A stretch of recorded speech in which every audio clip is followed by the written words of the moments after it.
This is Matthew Cratter from Trader University, and today I want to talk a little bit about Bitcoin and the American Revolution. Here in the U.S., we're celebrating Independence Day and the 4th of July, so I just wanted to share some of my thoughts on these issues. When I look back at 1776, I see a very different country than the U.S.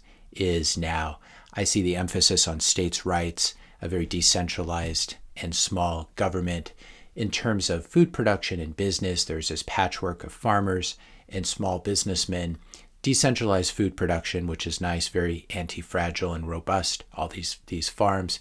Decentralized businesses, not controlled by a few large tech companies.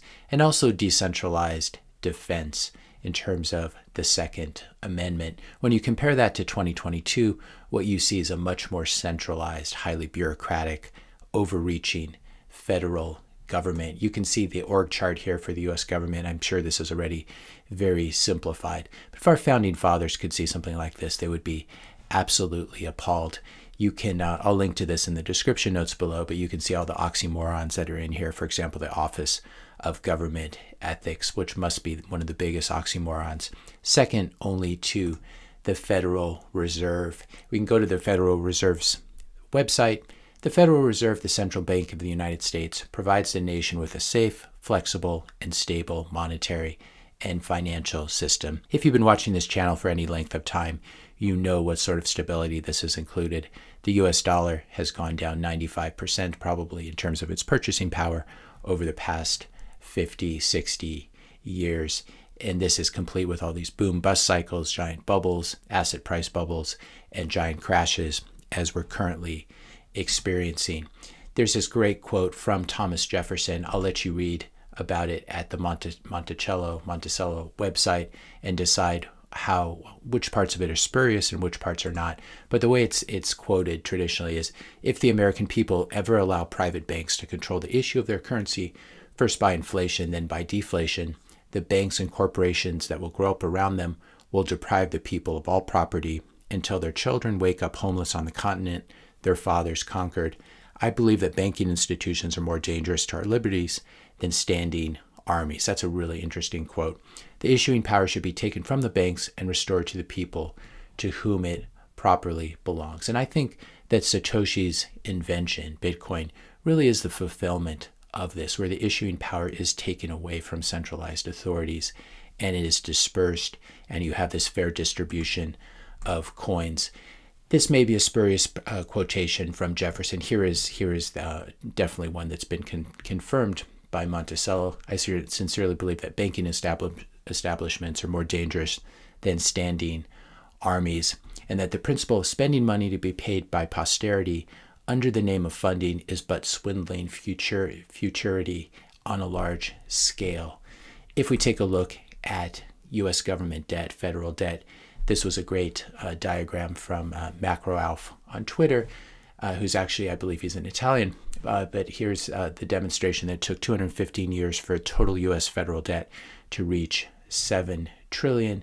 And then it's added another $7 trillion since March of 2020. That does put things in perspective.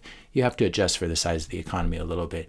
But still, this is a startling diagram. And this is the unfortunate fulfillment of what Jefferson was talking about, swindling futurity on a large scale. Because when you have the amount of debt that the U.S. has now, the only way out really is to print money and debase that debt, sort of inflate your way out of the debt. The nice thing about Bitcoin is it doesn't lead to dynamics like this.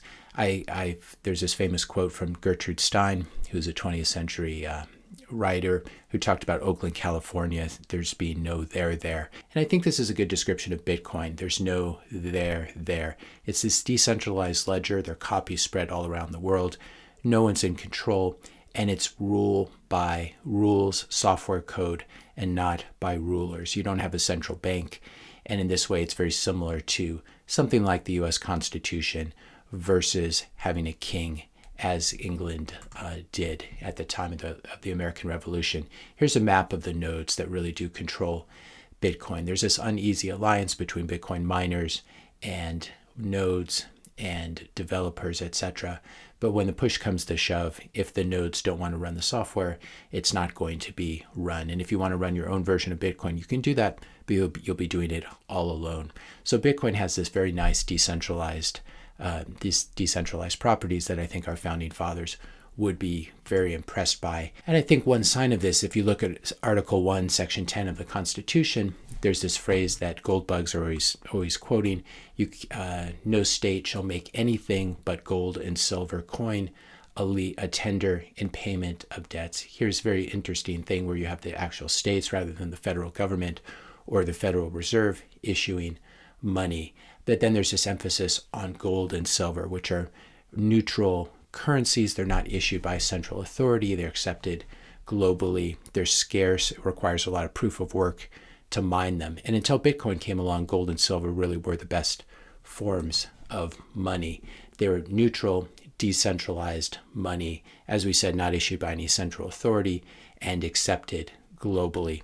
The problem with having a centralized form of money or centralized institution is it can be captured or co-opted. This is what's happening to Ethereum. This is what happens to all the VC coins. They're centralized, and as such, they can be captured. Bitcoin had this immaculate conception. The founder disappeared. It's almost as if the King of England disappeared, and as a result, no one needed to have a revolution. But this is a very rare historical accident, in the same way that the American Revolution was a very rare historical accident. You can't create another Bitcoin because you're going to have a pre-mine. Everyone's going to know what you're doing. You won't have this sort of period of latency and quiet like Bitcoin did in the early years, which allowed it to grow and spread without being captured or co-opted when it was still very small. One reason the gold standard failed, at least in the US, is it ended up getting very centralized in bank vaults, and then it was able to be captured by the US government in 1934, outlawed, and all the gold was confiscated. It was paid for. You were paid something like $20 an ounce, and then it was revalued. All the gold was moved to Fort Knox. You can read about it, Executive Order 6102. So gold is not the solution. We're not going back to gold just because the founding fathers liked it. But if they had known about Bitcoin, I think they would have been very impressed. And I want to compare Bitcoin, as I often do, to some of the elements of the First and Second Amendments, especially this emphasis on decentralization. The First Amendment, the emphasis on freedom of speech, the freedom to be able to say anything, however weird or offensive. I think this is important if you're going to have a free market of ideas. And I don't like certain kinds of speech, but nevertheless, I'm willing to tolerate them. And in the interest of not suppressing minority voices or weird ideas that might turn out to be very useful to human civilization. So freedom of speech includes also the freedom to express your views by sending money to those who share them. And so we should have a neutral money that can't be stopped.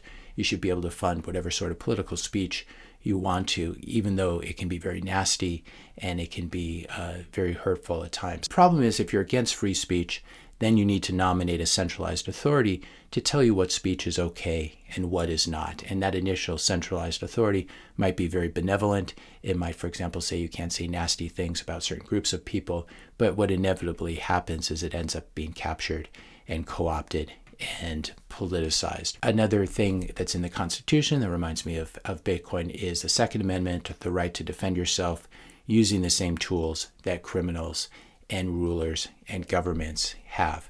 Decentralized food, decentralized defense, decentralized money are much more robust and anti-fragile forms of these things. In the same way we've talked about on this channel, you don't want all your semiconductors, all your chips coming from Taiwan. You don't want all your baby formula coming from just 3 factories. In fact, you probably don't want to use baby formula at all if you can help it. You don't want your money issued by a central authority that can turn you off or deplatform you or debase your money. And in many ways, Bitcoin is the sort of spiritual descendant of this form of thought. I do want to emphasize, I do view Bitcoin through these American lenses. I may be imposing my own biases on it, but I do want to stand by and conclude by finishing by saying that Bitcoin is neutral money for the world. It's for every race, it's for every tribe, it's for the far left, the far right, and everyone in between. Bitcoin is neutral money. Bitcoin is money that your enemies should be able to safely use and can safely use without censorship or the freezing of accounts. Bitcoin is money for your enemies. Bitcoin is money for my enemies as well. Bitcoin is what I like to call freedom money. So I hope you all enjoy the rest of your weekend. I'm going to be taking tomorrow off to celebrate July 4th. So I'll see you all on Tuesday, July 5th. If you found this video helpful, be sure to hit that subscribe and like button. Hit the notification bell if you want to be notified when I publish my next video. And let me know your questions and comments in the comment section below. Thanks a lot for watching. Happy 4th of July, and I'll see you guys on Tuesday.